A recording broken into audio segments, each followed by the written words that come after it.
जय श्री कृष्ण। नमस्कार यार रसोइया। आज मैं श्रीमद् भागवत गीता को 12वां अध्याय पाठ करने जा रहा हूँ। इसमें थोड़ा सा कल पाठ किया था, अब बाकी पाठ मैं आगे बढ़ाने जा रहा हूँ। आज हम ध्रुव का विष्णु धाम में आरोहण का विषय में श्रवण करेंगे। ध्रुव जी को नमस्कार कर बोला कि महाराज मुझको अंगीकार करो। तब ध्रुव जी मृत्यु के मस्तक पर अपने चरण टेक कर उस विचित्र विमान में बैठे। उस समय नगाड़े बजने लगे, मृदंग ढोल आदि नाना प्रकार की बाजे बजने लगे। मुख्य गंधर्व लोग गाना करने लगे। आकाश से फूलों की वर्षा होने लगी। जब ध्रुव जी स्वर्ग को जाने लगे तब उन्होंने अपनी माता सुनीति का स्मरण किया। मैं मैं बिचारी दीन माता को छोड़कर स्वर्ग को कैसे जाऊं। देवताओं में उत्तम उन दोनों पार्षदों ने ध्रुव जी के अभिप्राय को समझकर विमान में बैठी और आगे को जाती हुई सुनीति को दिखा दिया। जहां जहां ध्रुव जी जाते थे तहां तहां मार्ग में विमान पर बैठे हुए देवता ध्रुव जी की प्रशंसा करते और फूल बरसाते थे। क्रम से ध्रुव जी ने ग्रहों को देखते हुए सब सूर्यादि को तथा अन्य अनेक पुण्यात्मा को विमान को देखा। देवमार्ग देवमार्ग से त्रिलोकी को उल्लंघन कर सप्त ऋषियों को उल्लंघन किया, उनसे भी परे जो विष्णु का ध्रुव पद है, जिसकी गति ध्रुव है, उस स्थान को प्राप्त हुए। ध्रुव पद सर्वदा अपनी ही कांति से प्रकाशमान रहता है, और अन्य अन्य तीनों लोग उसी की कांति से प्रकाशित होते हैं।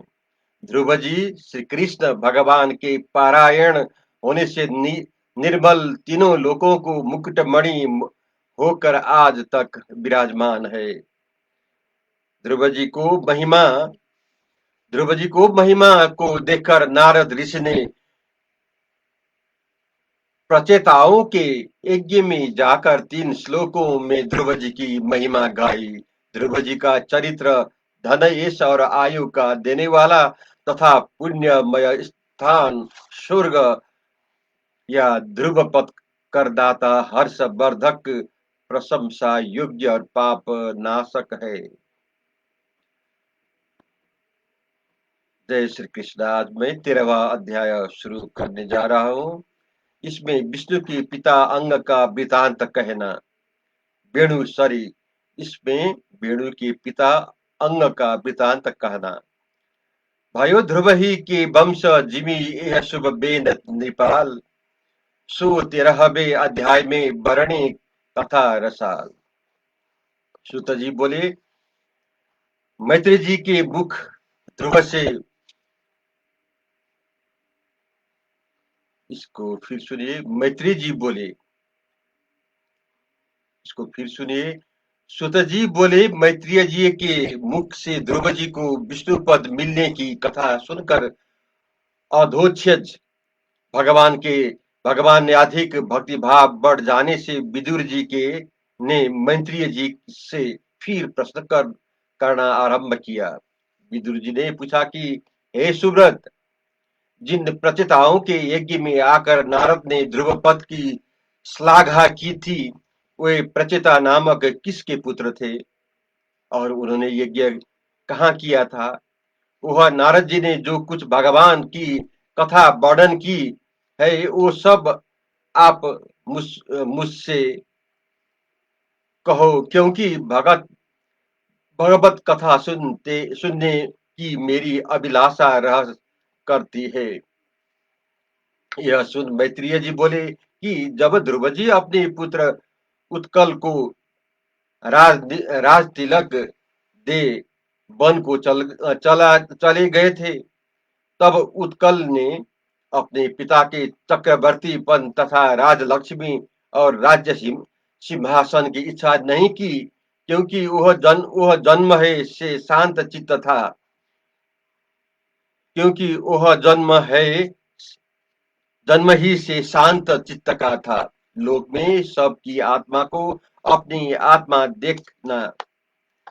देखता था और आत्मा का अनुभव हो जाने से निरंतर आनंद स्वरूप में रहता था। वह आत्मा ज्ञानी मार्ग में जाता हुआ बालकों को देखने में आता हुआ अकेला अपने पुर से निकल पड़ा।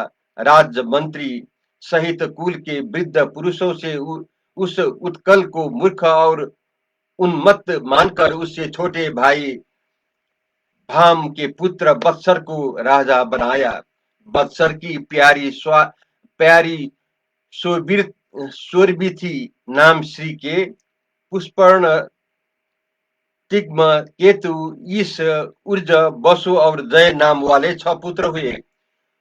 पुष्पर्ण पुष्पर्ण के प्रभाव और दोषा नाम वाली 2 स्त्रियां थी। उनसे उनमें से प्रभा के प्राप्त मध्यान्ह साय के 3 पुत्र हुए और दोषा श्री के प्रदोष निशीथ व्युष्ट ये 3 पुत्र हुए और फिर व्युष्ट के पुष्करिणा नामा श्री से सर्वतेज नामा पुब हुआ पुत्र पुत्र हुआ और सर्वतेज की आकुति नामा श्री से चक्षु नामा मनु पुत्र उत्पन्न हुए। उस मनु के नटबला नाम श्री से 12 बेटा हुए। पुत्र कुत्स, चित्र, धूम्न, सत्यावान, ऋतु, व्रत, अग्निष्टोम, आति अतिरात्रि, प्रद्युम्न, शिवी, उल्मुख नाम वाले 12 सूत उत्पन्न हुए। उल्मुख की पुष्पकारिणी से 6 उत्पन्न सूत उत्पन्न हुए। इसके एक अंग और 2 सुमनस, ख्याति, ऋतु, अंगिरस, गए नाम थे। अंग के सुनीता नाम पत्नी से अति भयंकर बे नाम सूत उत्पन्न हुआ कि जिसकी दुष्टता से राजश्री अंग दुखी होकर नगर से निकलकर चले गए। राजा बेन को महापापी देखकर मुनि जन ने शाप दिया। शाप देने से राजा मर गया। तब मुनियों ने उस राजा की दाहिनी भुजा को मथा। उस समय बेन के मरने पर जब कोई राजा पृथ्वी पर नहीं रहा तो चोरों को भय से प्रजा महादुखी हो गई। तब बेनु के हाथों के मतने से नारायण के अंश रूप आद्य राजा पृथुजी उत्पन्न हुए। विदुर जी पूछने लगे, उस पवित्र आत्मा राजा अंग के घर में ऐसे दुष्ट संतान कैसे हुई कि जिससे वह उदास होकर चक्रवर्ती राज्य को त्याग कर निकल गया। राजा बेन का क्या अपराध देखकर मुनि जनों ने शाप दिया। और बेन का संपूर्ण चरित्र मुझसे कहो, क्योंकि इस चरित्र के सुनने की मुझको बड़ी श्रद्धा है। मैत्रेय जी बोले, हे विदुर, एक समय राजश्री अंग जी ने अश्वमेध यज्ञ किया। उनमें वेदवादी ब्राह्मणों ने देवताओं का आवाहन किया, परंतु देवता नहीं आए। तब वहां विस्मय युक्त होकर ऋत्विज ब्राह्मणों ने राजा से कहा कि हे महाराज, देवता हवन किए हुए तुम्हारे साकल्य को नहीं ग्रहण करते हैं। हे राजन, श्रद्धा पूर्वक समर्पण किए हवि हवि पदार्थ में दोष नहीं है और वेद के मंत्र भी शक्तिहीन नहीं है। यहाँ देवताओं का कुछ न कुछ अपराध बन पड़ा होगा कि जिससे देवता आकर अपने मांग को नहीं लेते हैं। राजा अंग अति उदास होकर ब्राह्मणों की आज्ञा से मौन व्रत को त्याग कर पूछने लगा, हे सभासदगण, बुलाने पर भी देवता न आवे, यज्ञ में आते हैं, न तो यज्ञ में आते हैं और न अपने भाग को ग्रहण करते हैं। सो मैंने ऐसा क्या अपराध किया है, समझ कर कहो। सभासद बोले, हे राजन, यहाँ एक पूर्व जन्म का तुम्हारा पाप है कि जिससे प्रतापी राजा होने पर भी पुत्रहीन हो। हे राजन, इसलिए पुत्रवान होने से तुम्हारा साकल्य को देवता लोग ग्रहण करेंगे। इससे इससे तुम पुत्र उत्पन्न होने का उपाय करो और इसी कामना से यज्ञ भगवान का भजन करो, जिसके योग्य भगवान तुमको पुत्र दे। जिस जिस इच्छित मनोहर के भाव से हरि भगवान का पूजन किया जाता है, वैसा ही फल सब पुरुषों को प्राप्त होता है। सभासदों का वचन सुनकर ब्राह्मण संतान उत्पन्न होने के अर्थ विष्णु भगवान के हेतु पूरा डोस नामक भाग का हवन करने लगे।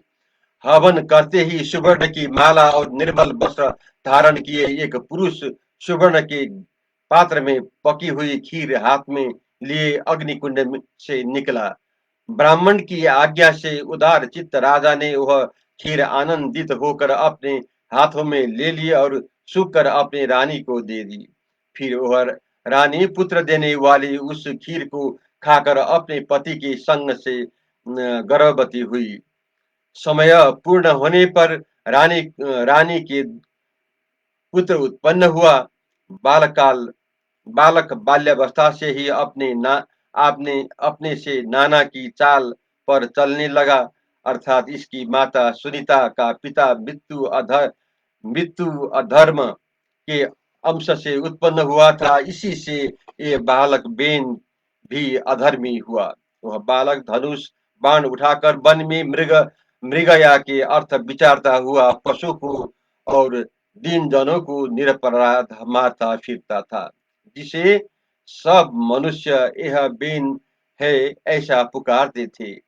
राजा अंग ने दुष्ट पुत्र को अनेक प्रकार के समझाया, परंतु वह न समझा तो राजा अति दुखी होकर विचारने लगा। जिन गृहस्थियों के पुत्र नहीं है, उनको भली भांति भगवान का पूजन किया है, क्योंकि उनको दुष्ट संतान से प्राप्त वरुण दारुण दुख भोगने नहीं पड़ते हैं। पापी संतान होने से जगत में बहुत निंदा अधर्म सब मनुष्य के साथ बैर उत्पन्न होता है। फिर राजा विचार करता है कि नहीं सुख देने वाले श्रेष्ठ पुत्र में मैं कुपुत्र को ही अच्छा मानता हूँ, क्योंकि घर में कुपुत्र होने से क्लेश देने वाले घर में रहने में से मनुष्य के मन में वैराग्य उत्पन्न हो जाता है और ग्लानि मानकर घर छोड़ देना पड़ता है। ऐसा वैराग्य युक्त हो आधी रात के समय उठकर वह राजा अंग नींद को त्याग कर और अपनी प्यारी सुनीता को सोती ही छोड़कर किसी मनुष्य के न देखते संपूर्ण संपत्ति वाले न से निकल घर में से न से निकल वन को अकेला चल दिया। प्रातः काल होते ही राजा को घर में देखकर प्रातः काल होते ही राजा को घर में देखकर मंत्री सुहृद गण अति शोक से विहल होकर सब पृथ्वी पर ढूंढने लगे।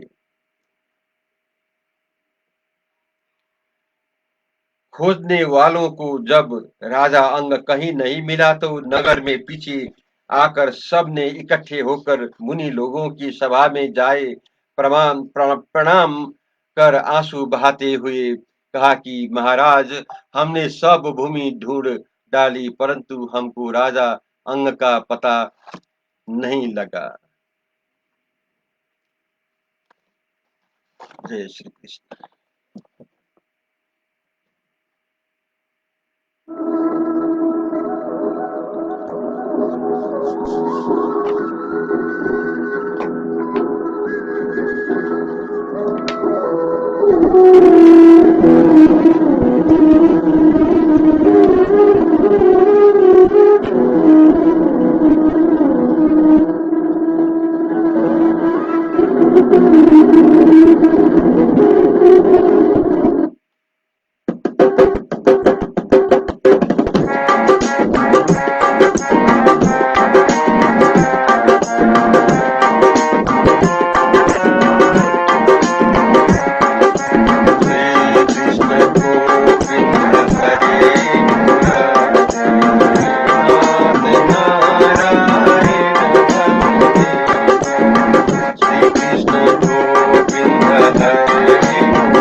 कथा